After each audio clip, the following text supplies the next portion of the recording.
Hello, അസ്സലാമു അലൈക്കും. ഞങ്ങൾ വീട്ടിലെ കുരുമുളക് തൈയാണത്. നന്നായി കായ പിടിച്ചിട്ടുണ്ട് കേട്ടോ. 8 മാസമായിട്ടുള്ള ഈ തൈ വാങ്ങിച്ചിട്ട്, പക്ഷെ കവറൊക്കെ പൊട്ടിയതില്ല. അപ്പോൾ അത് ചട്ടി വാങ്ങിച്ച് മാറ്റി വയ്ക്കാൻ പോവാം.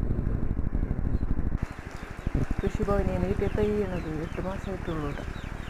അത് കറിക്കൊക്കെ ഞാൻ കുറേ പ്രാവശ്യം പറിച്ച് ഇടുന്നത് ഒരു 1.5 കിലോ കിട്ടിയിട്ടുണ്ടാവും.